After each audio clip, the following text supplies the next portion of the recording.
Hello வணக்கம். இது உங்கள் சிவி ஜோன். எல்லாரும் எப்படி இருக்கீங்க? இப்போ பார்த்தீங்கன்னா பயங்கரமான சம்பவம். அதாவது டான்ஸ் மாரத்தான் 2.0 வந்துட்டு புதுவிதமாக இன்றைக்கி வந்து ஒரு டாஸ்க்கை வந்து அறிமுகப்படுத்தினார் பிக் பாஸ். அதாவது ஸ்டிக்கி நோட்ஸ் வந்து ஆக்டிவிட்டி ஏரியாவில் இருக்கும். அதை ஒன்று ஒன்றா எடுத்து ஒருத்தருக்கு 50 ஸ்டிக்கி நோட்ஸு, சரிங்களா? அதுவும் அவங்க அந்த காஸ்டியூம்லாம் நேற்று டிக்கிட்டுன்னு ஆனாங்க பாருங்கள். அந்த காஸ்டியூமை போட்டு அது மேலே ஒட்டணும், சரிங்களா? ஒட்டினதுக்கப்புறமா ஒரு பாட்டு போடுவாங்க. ஒரு பாட்டோ எத்தனை பாட்டோ அந்த பாட்டுக்கு வந்துட்டு இவங்க அந்த ஸ்டிக்கி நோட்ஸ் வந்து விழற வரைக்கும் ஆடிக்கிட்டே இருக்கணும். அது விழற அந்த டைமிங் கால்குலேஷன் ஆகும். அந்த டைமிங்கில் வந்துட்டு எத்தனை ஸ்டிக்கி நோட்ஸ் இருக்கா, இல்லை எல்லா ஸ்டிக்கி நோட்டு விழுகிறதுக்கு எவ்வளோ டைம் எடுக்குதோ இந்த மாதிரி விஷயங்கள்லாம் இருக்குது. அந்த மாதிரி ஒரு டாஸ்க் கொடுத்துட்டாங்க. இப்போ யார் போகணுன்றதில் ஒரு பெரிய சண்டை நடந்துச்சு, பெரிய சண்டை. அதில் வந்துட்டு பெரிய சண்டை வந்து எஃப்ஜே வந்து இஷ்டத்துக்கு வாய விட்டாப்புல. வினோத்தெல்லாம் வந்துட்டு மூடிட்டு உட்காரு, எவ்வளோ பெரிய மனுஷன், மூடிட்டு உட்காருன்னு சொல்லிட்டாரு. குசுபு வேலை ஏங்களை காமிக்காத என்னென்னமோ பேசுகிறேன், சரிங்களா? சரி, முடிஞ்சது. அதுக்கப்புறம் ஃபஸ்ட்டு விக்ரம் டீம் தான் உள்ளே போனாங்க. இதுக்கு ஒட்டுறது வந்து என்னன்னு நானும் யோசிச்சுட்டு இருந்தேன். ஏன்னா அவங்களும் ஓட்டாங்கன்னா மெதுவாக ஓட்டிட்டாங்கன்னா கீழே ஈஸியாக வந்துடுமே. அப்படி பார்க்கும்போது இல்லை, 2 டீம்லேயும் ஒரு ஆண் ஒரு பெண் வரணும் அப்படின்னு சொல்கிறாங்க, ஆப்போசிட்டில் இருக்கிற டீம்.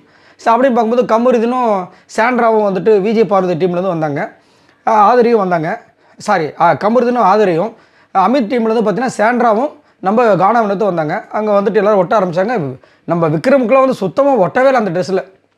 அவர் ஒட்டி பார்க்குற கீழே விழுகுது.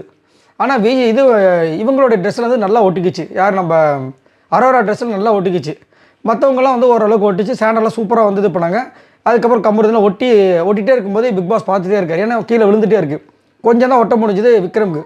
அப்போ இது வேலைக்காவது போடக்குன்னு சொல்லிட்டு பிக் பாஸ் என்ன பண்ணுறாரு, டப்புன்னு கேன்சல், இப்போதைக்கு வேண்டாம் டாஸ்க்கு, நான் வேறு ஒரு ஏற்பாடு பண்ணிட்டு வரேன்றார்.